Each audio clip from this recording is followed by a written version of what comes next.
వాటిని చదవలేరు మీరు, అంత కఠినంగా ఉంటాయి. వాటిని కావ్యాలు అంటారు, రామాయణ మహాభారత కావ్యాలు. సో మనది ఆంధ్ర భాష కాబట్టి ప్రతి రాష్ట్రానికి ఒక మాతృభాష ఉంటుంది. మనది ఆంధ్ర రాష్ట్రం కాబట్టి ఆంధ్ర భాష. మరి ఈ భాష అనేది ఎలా పుడుతుంది? మొట్టమొదటిగా మానవుడు మాట్లాడేవాడా? మరి ఎలా చేసేవాడు? సైగలు చేసేవాడా? తన యొక్క భావాలను ఏం చేసేవాడు? సైగల ద్వారా చేసేవాడు.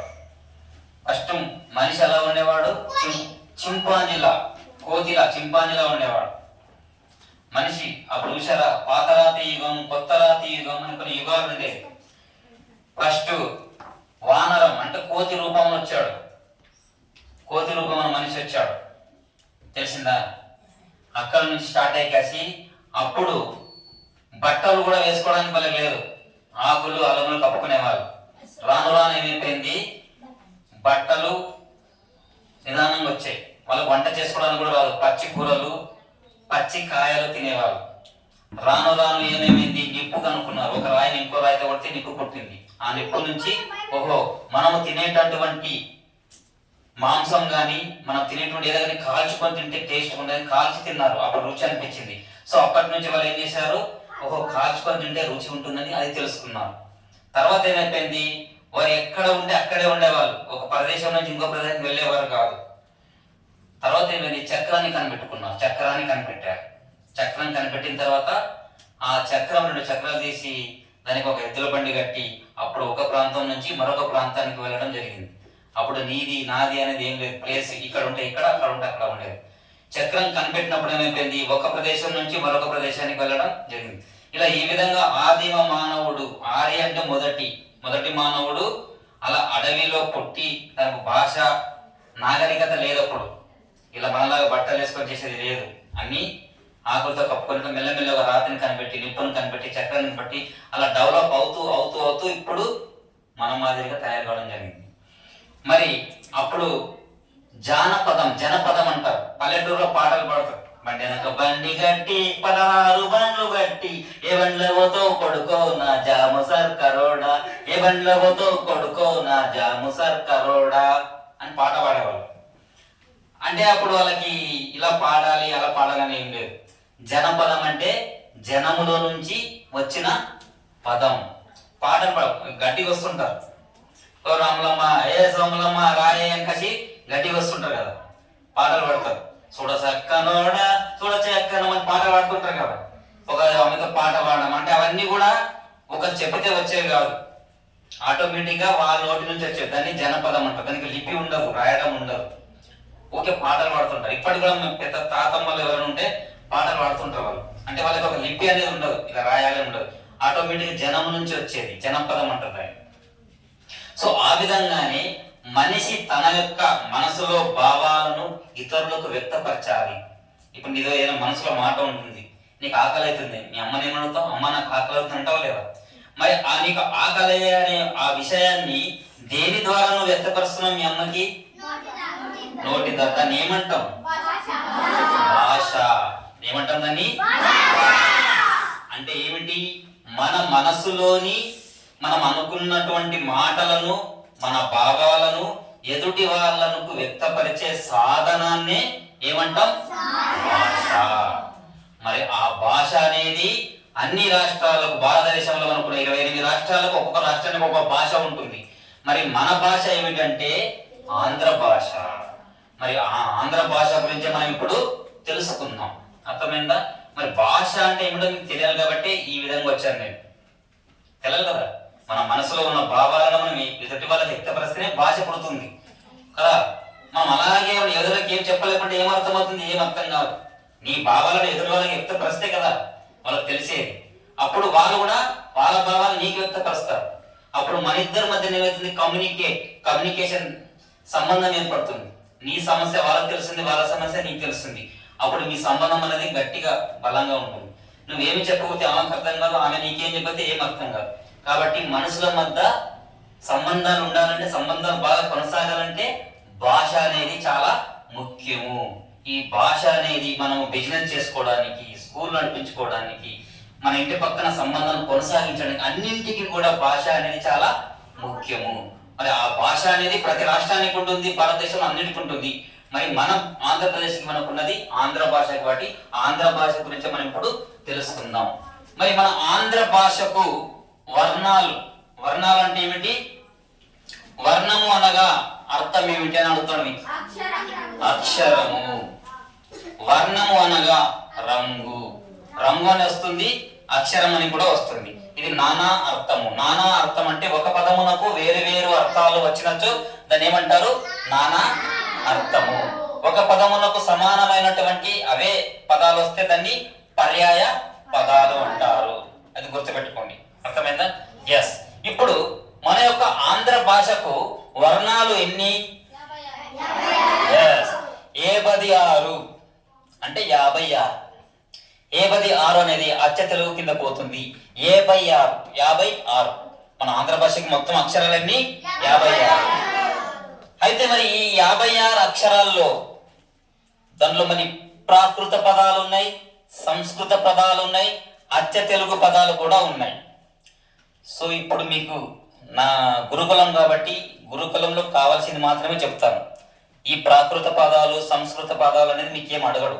ఇవి ఎక్కడ వస్తాయంటే మీకు ఇంటర్మీడియట్, డిగ్రీ, ఎంఏ, పీజీలో వస్తాయి. ఇంటర్మీడియట్లో కూడా అడగడు మీకు ఈ ప్రాకృత పదాలు, సంస్కృత పదాలు ముందు వస్తాయి. కాబట్టి ఇప్పుడే మీకు ఏం అవసరం లేదు. మనం కావాలంటే మళ్ళీ తెలుసుకుందాం. ఈ ప్రాకృత పదాలు 40 ఉంటాయి. సంస్కృత పదాలు కూడా 46 ఉన్నాయి. 36 అచ్చ తెలుగు పదాలు ఉన్నాయి. ఈ అచ్చ తెలుగు పదాలు అనేవి అక్కడ సంస్కృత పదాలకు ప్రాకృత పదాలు కలియకుండా సపరేట్గా వస్తాయి. మొట్టమొదటి అచ్చ తెలుగు కావ్యం యయాతి చరిత్ర. ఏది? యయాతి చరిత్ర. అన్ని అచ్చ తెలుగే ఉంటాయి, దాంట్లో మిక్స్డ్ ఉండవు. ఇప్పుడు మనం చెప్పుకునేదంతా కూడా ప్రాకృత పదాలు, సంస్కృత పదాలు అన్ని కలిసి ఉన్న 56 పదాలు. సపరేట్ గా అవి వేరు మళ్ళీ చెప్తాను, ఓకేనా? సో ఈ 56 పదాల్లో మొత్తము ఎన్ని భాగాలుగా విభజించారంటే 1 అచ్చులు, 2 హల్లులు, 3 ఉభయాక్షరాలు. అచ్చులు, హల్లులు, ఉభయాక్షరాలు 3 భాగాలు. సో ఇక్కడ మీరు బాగా కాన్సన్ట్రేషన్ పెట్టండి, ఎందుకంటే వీటిపైనే మీకు గ్రామర్ అడుగుతాడు. గురుకులలో ప్రతిసారి చూడండి అచ్చుల గురించి ఒక ప్రశ్న అన్న అడిగింటాడు. అచ్చులు అంటే ఏమిటి? అచ్చులు మొత్తం ఎన్ని? అచ్చులకు ఏమని పిలుస్తారు? చూడండి మీ గురుకుల మోడల్ పేపర్ చూడండి, దాంట్లో అచ్చుల గురించి ఒకటి ఉంటుందా లేదా చూస్తే. ఇప్పుడు కాదు, తర్వాత చూడండి, ఓకేనా? మోడల్ పేపర్ ఇంతకుముందు ఎగ్జామ్ నడిచి ఉంటుంది కదా, దాంట్లో చూడండి ఒకటని అడిగింటాడు. కాబట్టి దీనిపైన మీరు కాన్సన్ట్రేషన్ ఎక్కువ పెట్టాలి. అచ్చులు మొత్తము 16. అచ్చులన్నీ 16. మరి అచ్చులకు ఏమని పిలుస్తారు? స్వరములు, ప్రాణములు. స్వరములు, అచ్చులు ఏమని పిలుస్తారు? స్వరములు. అచ్చులు మొత్తం ఎన్ని? 16. మరి అచ్చుల్లో కూడా రకాలు ఉన్నాయి. అచ్చుల్లో కూడా మరి ఈ 16 అచ్చుల్లో కూడా రకాలు ఉన్నాయి. మరి ఏంటంటో తెలుసుకుందాం.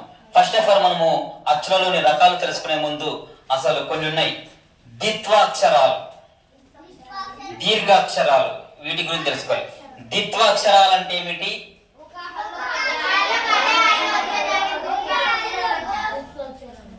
సంయుక్తాక్షరం అంటే ఇప్పుడు అమ్మ ఉంది, అమ్మ, మాకి మావత్ వచ్చింది అనుకో, అది ఏ అక్షరం? ఒక హల్లుకు అదే హల్లు ఒత్తు వస్తే దాన్ని ద్విత్వాక్షరం. ఉదాహరణకు అమ్మ, అన్న, అక్క, అప్ప, చెల్లి అంటే ఇవన్నీ కూడా ఆ యొక్క హల్లుకు అదే ఒత్తు వచ్చింది. అలా కాకుండా కన్నయ్య, యా వచ్చింది, యా. కన్నయ్య ఏ అక్షరం? ద్విత్వాక్షరమే కదా, ద్విత్వాక్షరమా? ఓకే. అలా కాకుండా ఇంకోటి క్రా వచ్చింది, చక్రము. చక్రములో క్రా ఉంది. ఆ క్రా అనేది ఏ అక్షరము? సంయుక్త అక్షరం. ఎందుకంటే కాకి వేరే ఒత్తు వచ్చింది, రావత్తు వచ్చింది.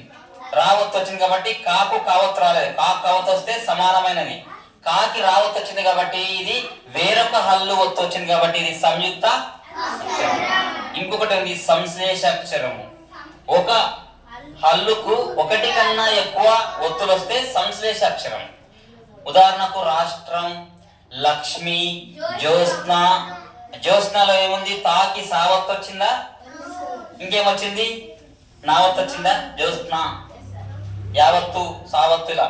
ఇంకోటి రాష్ట్రం, రాష్ట్రంలో స్ట్రా షావత్తు వచ్చింది, తావత్తు వచ్చింది, రావత్తు వచ్చింది. సో ఒకటి కన్నా ఎక్కువ వచ్చినాయి. శ్రీ, శ్రీ కూడా సీకి ఏమొచ్చింది? తావత్తు, రెండు వచ్చాయి. ఇవన్నీ కూడా సంశ్లేష అక్షరాలు. ఏ అక్షరాలు? వాడు ఇస్తాడు జ్యోత్స్నానిచ్చి, జ్యోత్స్నలో స్న అనేది సంయుక్త అక్షరమా, సంశ్లేష అక్షరమా, ద్వితాక్షరం అనేది అడుగుతాడు.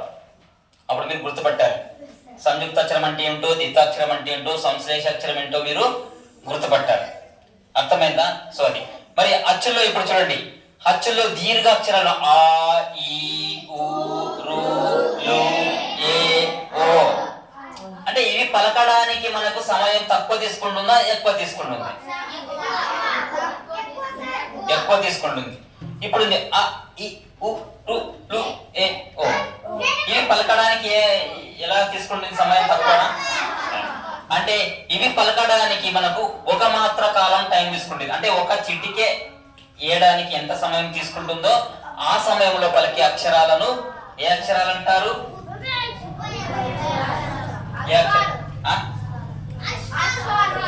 అస్వాక్షరం.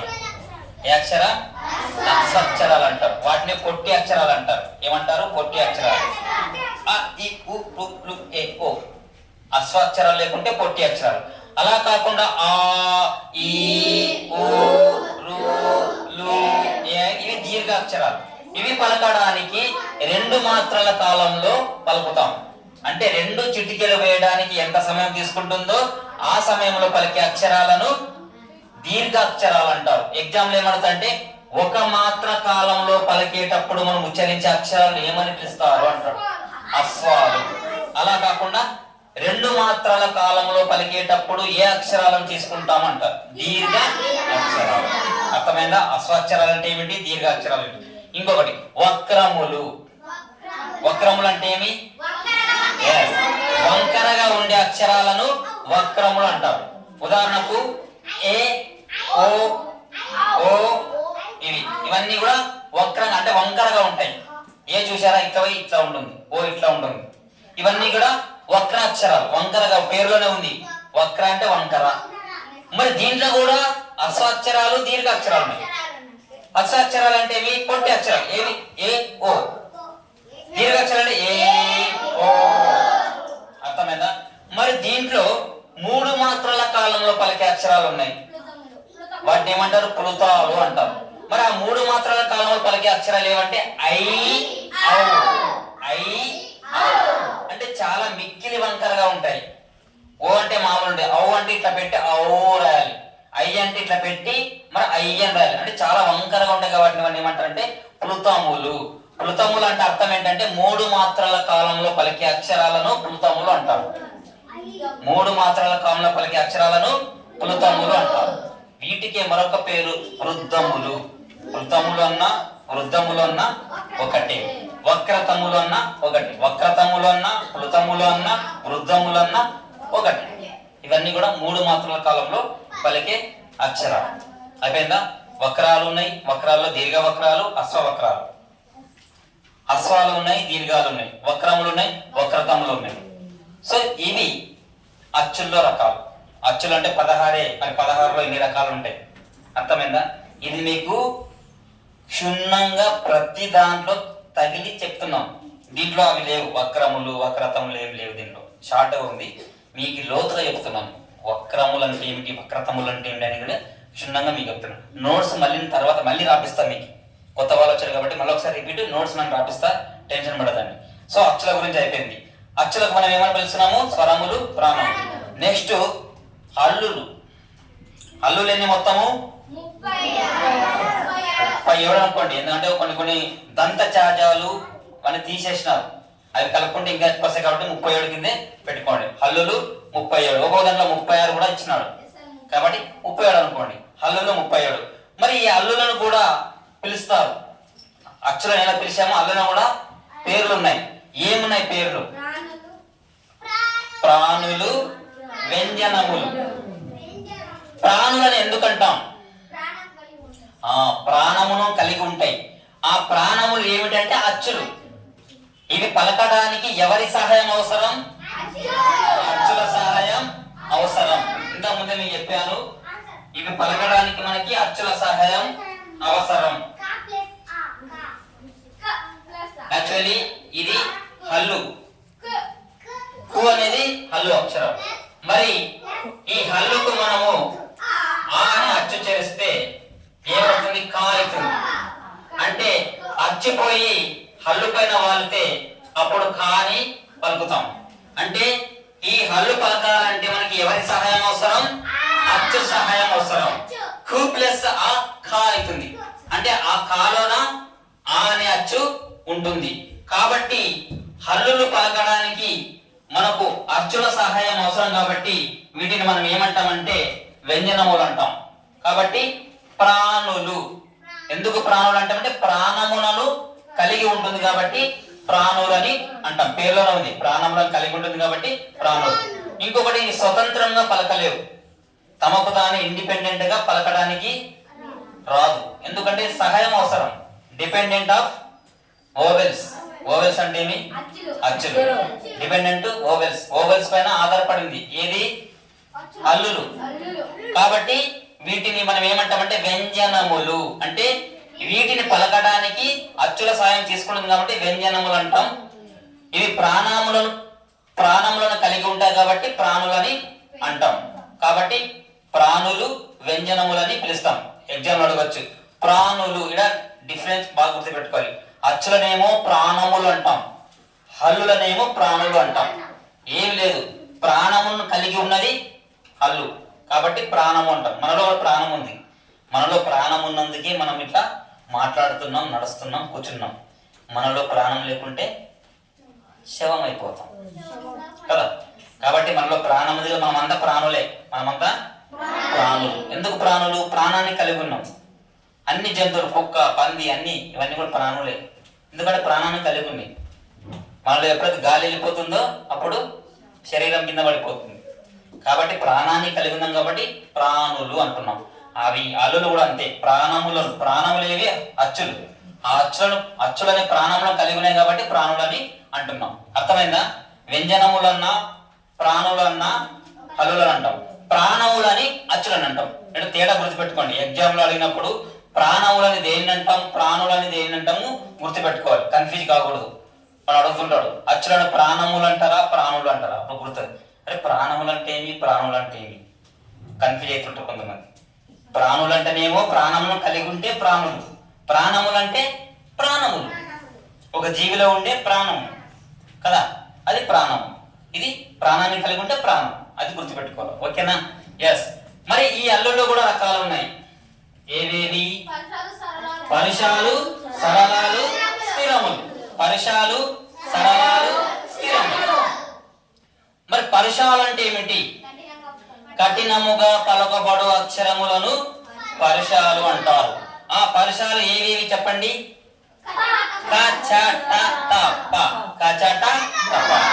సరళాలంటే గజడ, దబ.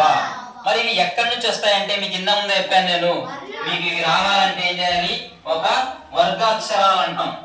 హల్లులు వచ్చి కా నుంచి స్టార్ట్ అవుతాయి. హల్లులు ఎక్కడి నుంచి స్టార్ట్ అవుతాయి?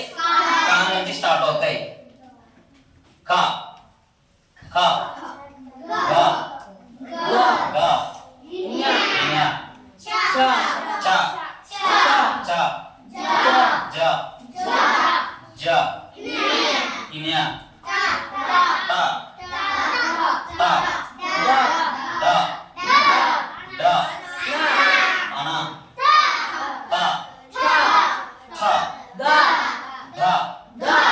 ధ, న, ప, ప, భ, భ, మ. ఇవన్నీ కూడా వర్గాక్షరాలు. ఏ అక్షరాలు? ఇంత ఇంతకుముందు చెప్పాను మీకు ప్రథమ, ద్వితీయ, తృతీయ, చతుర్థి, పంచమి చెప్పాను కదా. సో ఈ వర్గమునకు ప్రథమముగా ఉండే అక్షరాలన్నీ కూడా ఏమిటి? వర్గానికి ద్వితీయ అక్షరాలు, వర్గానికి తృతీయ అక్షరాలు, వర్గానికి చతుర్థి అక్షరాలు. ఇక్కడ చూడండి, వర్గ అక్షరాలు చాలా ఇంపార్టెంట్. వర్గమునకు ప్రథమముగా ఉండే అక్షరాలను కచట తప అంటారు. వీటిని మనం ఏమని పిలుస్తాము అంటే పరుషాలు అంటాం. వీటిని మనం ఏమని పిలుస్తాము? పరుషాలు. సో ఈ పరుషాలకే మరొక పేరుంది. ఈ పరుషాలకి మరొక పేరుంది. ఏది? శ్వాసములు. ఏమంటాం? శ్వాసములు. ఇవి చాలా ఇంపార్టెంట్ అమ్మా. వర్గమునకు ప్రథమంగా ఉండే అక్షరాలను కచట తపలు అంటారు. వీటికి పరుషాలని పిలుస్తాము. వీటికి మరొకటి శ్వాసములని పిలుస్తాము. తర్వాత వర్గమునకు తృతీయముగా ఉండే అక్షరాలు ఏమిటి? ఈ గజడ దెబ్బలకి ఏమని పిలుస్తాము? సరళాలు. సరళాలు. సరళాలు. మరి ఈ సరళాలకు మరొక పేరుంది, నాదములు. సరళాలకు మరొక పేరు నాదములు. అర్థమైందా? మరి వర్గానికి ప్రథమముగా అయిపోయింది, వర్గానికి తృతీయంగా అయిపోయింది. వర్గ ప్రథమ తృతీయ అక్షరాలను ఏమని పిలుస్తాము? ఇవి మహాప్రాణాక్షరాల, అల్ప ప్రాణాక్షరాల అక్షరాలు. ఇది వర్గమునకు ప్రథమముగా, వర్గమునకు తృతీయముగా ఉండే అక్షరాలను అల్ప ప్రాణాక్షరాలని పిలుస్తాం. మరి వర్గమునకు ద్వితీయముగా, వర్గమునకు చతుర్థిగా ఉండే అక్షరాలను ఏమని పిలుస్తాము? మహాప్రాణాక్షరాలు. మరి మహాప్రాణాక్షరాలకి మరొక పేరు ఏమిటి? మహాప్రాణాక్షరములకు మరొక పేరు ఏమిటి? వర్గ యుక్కులు. యుక్కు అనగా అర్థం ఏంటి? జత. యుక్కు అంటే జత. మరి ఈ యొక్క మహాప్రాణాక్షరాలు మొత్తము ఎన్ని? 10. మరి అల్ప ప్రాణాక్షరాలు మొత్తము ఎన్ని? అవి కూడా 10. మరి అల్ప ప్రాణాక్షరములు వర్గమునకు ఎక్కడ ఉంటాయి? వర్గమునకు ప్రథమముగా, వర్గమునకు తృతీయముగా ఉండే అక్షరాలని మనము అల్ప ప్రాణాక్షరాలని అంటాం. మరి వర్గమునకు మహాప్రాణాక్షరాలు వర్గమునకు ఎక్కడ ఉంటాయి? మహాప్రాణాక్షరాలు వర్గమునకు ద్వితీయముగా, చతుర్థిగా ఉంటాయి. మరి వర్గమునకు చివరగా ఉండే అక్షరాలను ఏమని పిలుస్తాము? ఏమని పిలుస్తాము? అనునాసికాలు. నాసికం అంటే అర్థం ఏంటి? ముక్కు. నాసికం అంటే ముక్కు. మరి ఈ అక్షరాలను పలికేటప్పుడు మనం ముక్కు సహాయమున పలుకుతాం. ఇన, ఇని, నా, అణ, నా, మా. ఇవి వర్గమునకు చివరగా, లేకుంటే వర్గానికి పంచమముగా. పంచమం అంటే 5. వర్గానికి పంచమంగా ఉండే అక్షరాలు ఏమని పిలుస్తాము అంటే వర్గమునకు పంచమముగా ఉండే అక్షరాలను అనునాసికాలు అని పిలుస్తాం. అవే ఇన, ఇని, నా, అన, నా, మా. మరి హల్లులలో కా నుంచి మా వరకు ఉండే మొత్తము అక్షరాలు ఎన్ని? మరి ఈ కా నుంచి మా వరకు ఉండే ఈ 25 అక్షరాలను ఏమని పిలుస్తాము? స్పర్శములు. హల్లులలోని ఈ వర్గాక్షరములు మొత్తము 25. మరి కా నుంచి మా వరకు ఉండే ఈ మొత్తము అక్షరాలను మనం ఏమని పిలుస్తామంటే స్పర్శములు అని పిలుస్తాం. అర్థమైంది ఇప్పుడు? కచట తప. కచట తపలకి ఏమని పిలుస్తాం? స్పర్శములు. స్పర్శములకి మరొక పేరు? Very good. మరి గజడ దెబ్బలకి ఏమని పిలుస్తాం? నాదములు. మరి పరుషాలు, నాదములు కాకుండా మిగిలిన అక్షరాలను ఏమంటాం? స్థిరములు. వర్గాక్షరముల్లో కచడ తప్పలు కాకుండా గజడ దెబ్బలు కాకుండా మిగిలిన అక్షరములు స్థిరములు అంటాం. వాటిని తీసేస్తే స్థిరములు ఉంటాయి. అర్థమైందా? మరి ఈ కా నుంచి మా వరకు అయిపోయిన తర్వాత యా రా లా వా, యా రా లా వా. మరి ఈ యా రా లా వా అక్షరాలకు ఏమని పిలుస్తాము? అంతస్తములు, అంతస్తములు అంటాం. మరి స్పర్శములకు ఉష్ణాలకు మధ్యన ఉండే అక్షరాలను ఏమని పిలుస్తాము? అంతస్తాలు. అంతస్తాలు అక్షరాలు ఏమిటి? అంతస్థ అక్షరాలను ఏమని పిలుస్తాము? అంతక్ష అక్షరాలు ఏమని పిలుస్తాము? యా రా లా వా. అందుకంటే కా నుంచి మా వరకు కాక గగ్గ అయినా చాచా జడ్జ అయినా టాటా డాడానా తాత దాదానా ప ప బ బ మా. మా తర్వాత యా రా లా వా. తర్వాత షే ష స హ హళ అచ్చ మందిరా. సో ఇవి మరి యా రా లా వా తర్వాత ఏమొస్తాయి? షే ష స హ. మరి ఈ షే ష స హ అనే అక్షరాలకు ఒక పేరుంది. ఆ పేరేమి? ఉష్మాలు. ఉష్మాలు అంటే ఊది పలికేవి.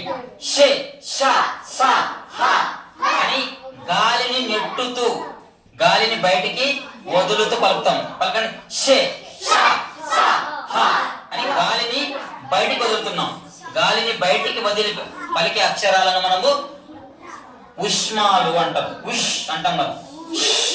షే ష స హ అన్నప్పుడు గాలి అనేది బయటికి వదులుతాం. ఎగ్జామ్ అడగొచ్చు, గాలిని బయటికి వదులుతూ పలికే అక్షరాలను ఏమని పిలుస్తాము? లేకపోతే సహనము అని ఇస్తాడు. ఈ సహనము అనే పదములో ఉష్మ అక్షరం ఏమిటి అని అడుగుతాడు. సహనము. స అనేది ఉష్మాక్షరం. శేష సహ, శేష సహ ఇస్తాడు. అప్పుడు ఏం చేస్తాడు? దీంట్లో ఉష్మాలకు సంబంధించినటువంటి అక్షరాలు ఎన్ని అని అడుగుతాడు. 2 ఉన్నాయి కదా, 2, 3, 4. ఒకవేళ వాడు 2 ఇస్తే 2, 3 అని అడుగుతాడు. 1 ఇస్తే ఉష్మాక్షరం ఏమిటని అడుగుతాడు. 1 ఇస్తే ఉష్మాక్షరం అడుగుతాడు. ఒకవేళ 2 ఇస్తే దాంట్లో ఎన్ని ఉష్మాక్షరాలు ఉన్నాయని అడుగుతాడు. అర్థమైందా? ఇప్పుడు యారా లవ ఉంది, లవము ఇస్తాడు. ఈ లవములోని అంతస్థ అక్షరం ఏదంటాడు? లవము అంటే అర్థం ఏంటి?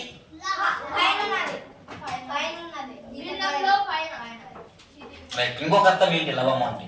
లవము హారం అంటే భిన్నాలు చెప్తున్నాం. మీరు భిన్నాలే కదా. 2/4, 5/2, 5/4. పైన ఉండేది లవము, కింద ఉండేది హారం. లవము హారం. మ్యాథ్స్ ప్రకారంగా ఓకే. తెలుగులో లవము అంటే అర్థం ఏంటి? లవం అంటే ఒక మ్యాథ్స్ ఒకటే కాదు, అన్ని రకాలుగా ఆలోచించాలి.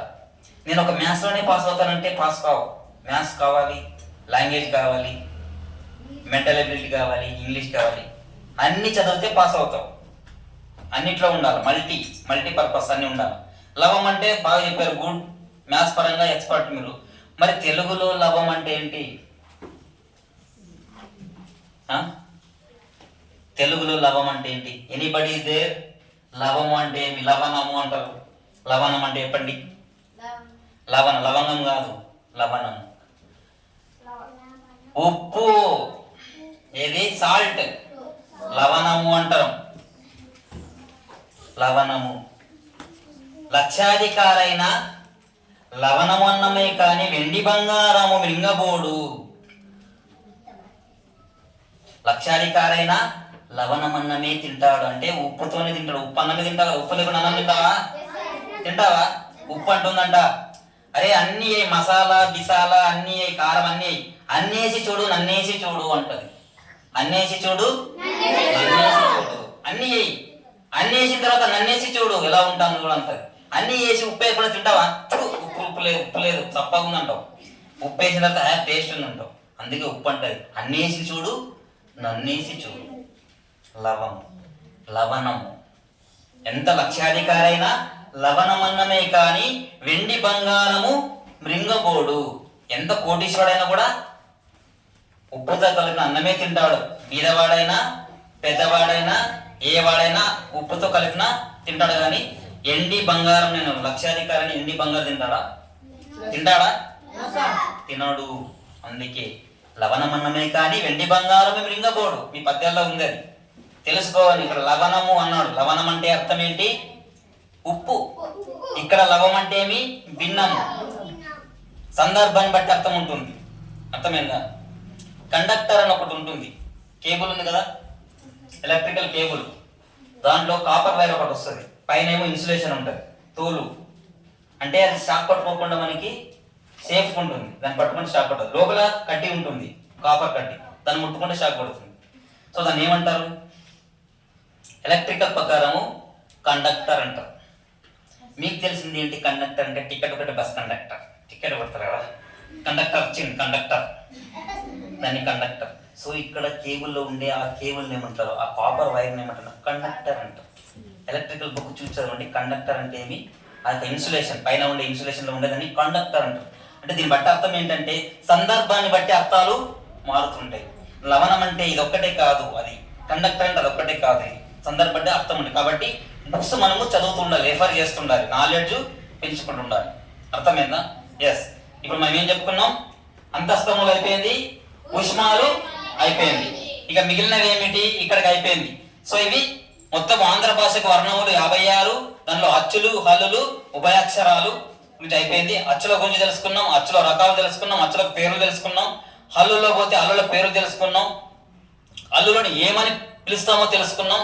హల్లులో రకాలు కచ్చట తపలు, గజడ దబలు, అల్ప ప్రాణాక్షరాలు, మహాప్రాణాక్షరాలు, తర్వాత అంతస్తములు, ఉష్మములు, వీటి గురించి తెలుసుకున్నాం. అర్థమైందా? దీని తర్వాత ఏమొస్తుంది?